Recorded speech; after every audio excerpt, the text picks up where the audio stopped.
Hello everyone. आज हम बात करने वाले हैं अपने नेक्स्ट टॉपिक के ऊपर, जो कि है return on capital employed, ROCE. कल हमने बात करी थी आरओई के ऊपर और आज हम बात करेंगे आरओसीई के बारे में। तो सबसे पहले देख लेते हैं कि आरओसीई होता क्या है। आरओसीई अगर हम डेफिनेशन की बात करें तो ये होता है ऑपरेटिंग प्रॉफिट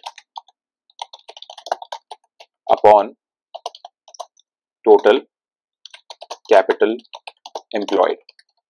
यानी कि जो कंपनी का कामकाजी प्रॉफिट हो रहा है, काम से जो अपना उसका बिजनेस है उससे जो प्रॉफिट हो रहा है, उसको अगर हम डिवाइड कर देंगे टोटल कैपिटल से। टोटल कैपिटल मतलब कि जो कंपनी की बुक वैल्यू है और उसने जो डेट ले रखा है वो हुआ उसके लिए कंपनी के लिए टोटल कैपिटल। तो मैं यहाँ पे लिख भी देता हूँ। ऑपरेटिंग प्रॉफिट को हम लोग एबिटा भी बोलते हैं, एबिटा, यानी कि टैक्सेस, डेप्रिसिएशन, एमोर्टाइजेशन और जो अदर इनकम है उससे पहले का जो आपको प्रॉफिट दिखता है। सिर्फ जो अपने एक्सपेंसेस करे, यानी मैन्युफैक्चरिंग कॉस्ट और जो सैलरीज वगैरह पे करी, एम्प्लॉय कॉस्ट, बिल्स वगैरह, उनको अगर आप सेल्स में से जो अपने रेवेन्यू है उसमें से सब्ट्रैक्ट कर देते हैं तो जो ऑपरेटिंग प्रॉफिट बचता है उसी को हम एबिटा कहते हैं। और जो टोटल कैपिटल एम्प्लॉयड है, टोटल कैपिटल एम्प्लॉयड, तो ये होता है आपका इक्विटी कैपिटल यानी कि बुक वैल्यू प्लस बोरोइंग्स। तो अगर आप इन दोनों को ऐड करेंगे तो आपको बुक वैल्यू प्लस बोरोइंग्स को ऐड करके टोटल कैपिटल एम्प्लॉयड मिल जाएगा, जिसको आपने ऑपरेटिंग प्रॉफिट से डिवाइड कर दिया तो आपको एबिटा का फिगर मिल जाएगा। और इस पूरे को अगर हम 100 से मल्टीप्लाई कर देंगे तो ये हमको परसेंटेज टर्म्स में मिल जाएगा।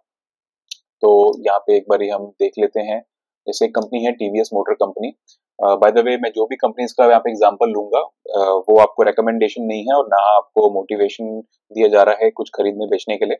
हम सिर्फ नॉलेज पर्सपेक्टिव से ये कंपनीज को देख रहे हैं और मैं एक सेबी रजिस्टर्ड एडवाइजर नहीं हूँ। ठीक है, आपको जो भी कंपनीज लेनी है, बेचनी है स्टॉक, वो आप अपनी मर्जी से और अपने फाइनेंशियल एडवाइजर की मर्जी से ही करना। ठीक है, तो अब हम देख लेते हैं।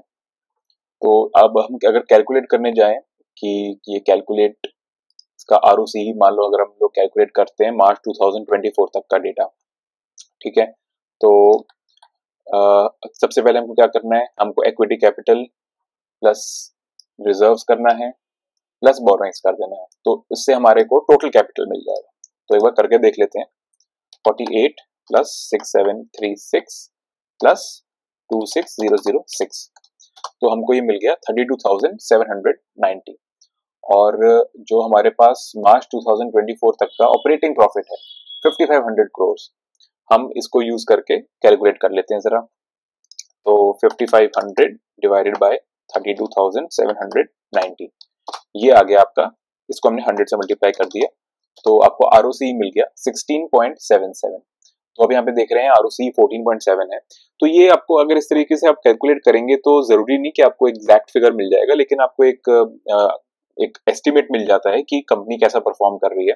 यहाँ पे वेरिएशन इसलिए आया हो सकता है क्योंकि कंपनी ने जो चीजें, मतलब जो कंपोनेंट्स इन्होंने यहाँ पर ये बोरोइंग्स में माने हैं या अदर लाइबिलिटीज में माने हैं इस कैलकुलेशन को करने के लिए 14.7 के लिए, हम इसमें से थोड़ी बहुत कैलकुलेशन के लिए एक दो एंट्रीज अलग यूज कर रहे होंगे, उसकी वजह से ये फर्क आ सकता है। बट ब्रॉडली आपको कैलकुलेट कैसे करा जाता है आरओसी, वो मैंने समझाने की कोशिश की है। अब हम देख लेते हैं कि आरओसीई, अगर कंपनी ने डेट ले रखा है तो आरओसी पर क्या इम्पैक्ट पड़ता है। तो जिन भी कंपनीज में हाई डेट होता है, चाहे वो ऑटोमोटिव सेक्टर की हो, जैसे टीवीएस मोटर कंपनी है, आप देख सकते हैं इसका आरओसीई 14.7 है और डेट टू इक्विटी 1.88 है। चाहे वो आपका पावर जनरेशन में हो, जैसे एनटीपीसी, एनएचपीसी, और जो भी कंपनीज बेसिकली डेट का यूज करती हैं अपने ऑपरेशंस को फंड करने के लिए, उसमें आप देखना कि आरओसीई आपको जो है एक इम्पॉर्टेंट मेट्रिक कंसिडर करने के लायक रहेगा।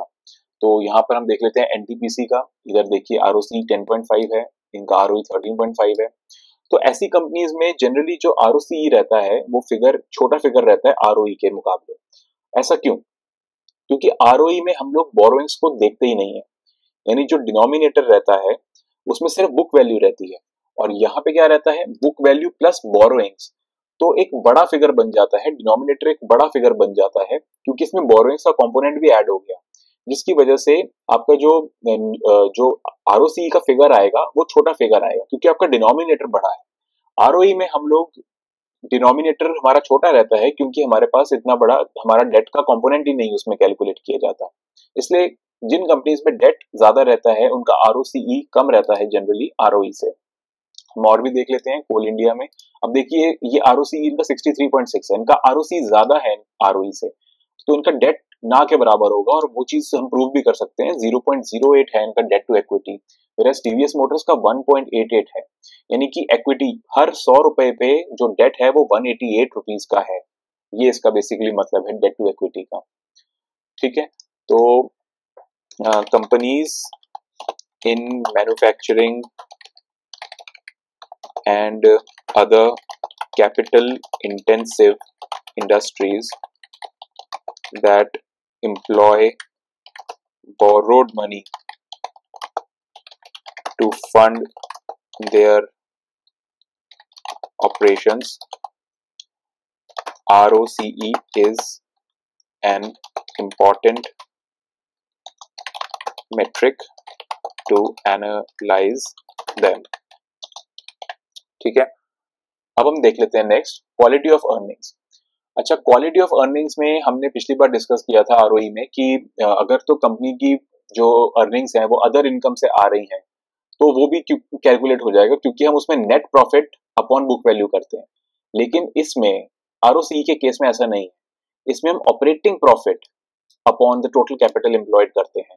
तो अदर इनकम कुछ भी हो, चाहे कंपनी ने सेल करा हो अपना कोई प्रॉपर्टी, लैंड, या कोई उनके पैसे इन्वेस्टेड हो किसी फिक्स डिपॉजिट में या स्टॉक मार्केट में इन्वेस्टेड हो, तो उससे हमको कोई मतलब नहीं रहता है आरओसी में।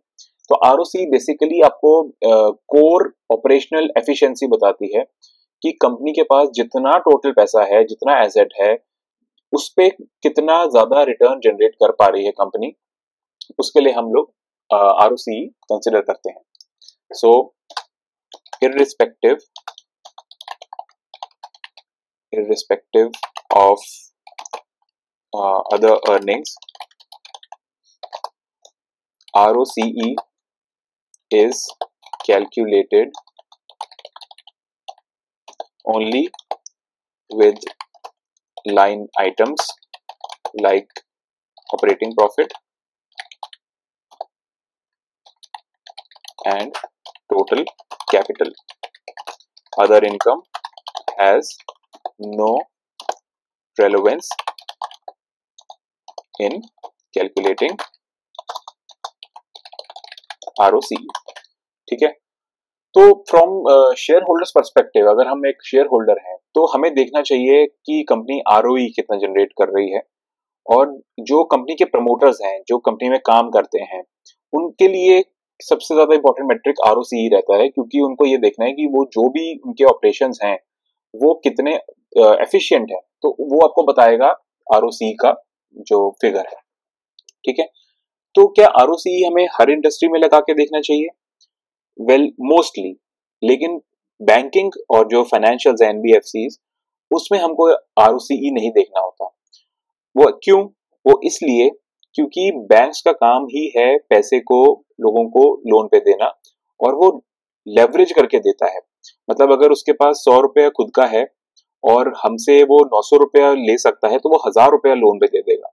लेकिन वो जो 900 रुपये उसने हमसे लिया, वो एक तरीके से हमको लगता है कि उसने हमसे लोन लिया है, पर उसने वो हमसे डिपॉजिट के फॉर्म में लिया है। हमने फिक्स डिपॉजिट कर रखा है, या फिर हमने सेविंग्स अकाउंट में पैसे रखे हुए हैं, करंट अकाउंट में रखे हुए हैं, तो वो बेसिकली डेट नहीं है बैंक के लिए, वो उसका काम ही है लोगों को पैसे उधार पे देना।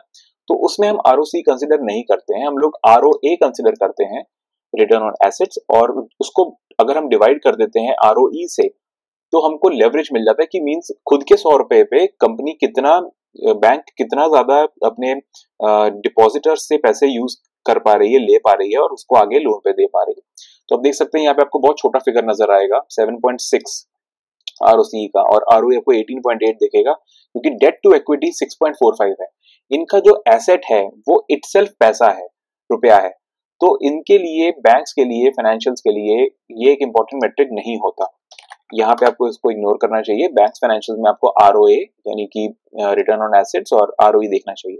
अभी देखिए HDFC बैंक में भी आपको ROC 7.67 का दिखेगा और ROE 17.1, क्योंकि इन्होंने जो डेट है, जो बेसिकली हमारा पैसा जो उनके पास पड़ा है उसको लेवरेज करके बैंक्स पैसा कमाते हैं। तो ये इंपॉर्टेंट कहाँ पर होगा? ये इंपॉर्टेंट होगा ROCE आपको जो भी कैपिटल इंटेंसिव इंडस्ट्रीज हैं, जैसे मैंने बताया आपको, वहां पे आप इसको देखें तो आपको एक ठीक फिगर बताएगा कि कंपनी कैसा जनरेट कर रही है अपने मतलब प्रॉफिट्स कैसे जनरेट कर रही है।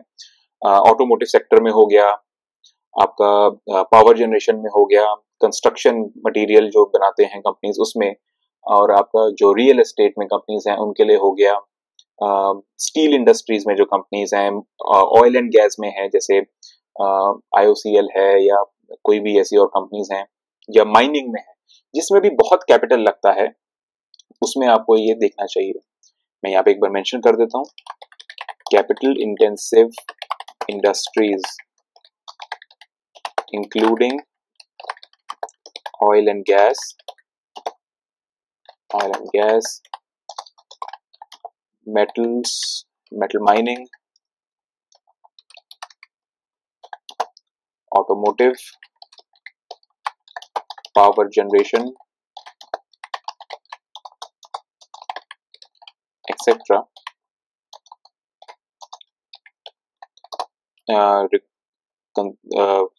Capital intensive industries including oil and gas, हाँ ये हो गया। In these industries ROCE is relevant, but in case of banks and NBFCs, ROCE या लिख देते हैं ROE and ROA are important metrics to consider। ठीक है, यहाँ पे डबल O हो गया, इसको हमने हटा दिया। ठीक है, तो हमने ये पढ़ लिया, हमने ये समझ लिया। तो चलो दोस्तों, अब हम अगली वीडियो में मिलते हैं। Bye bye.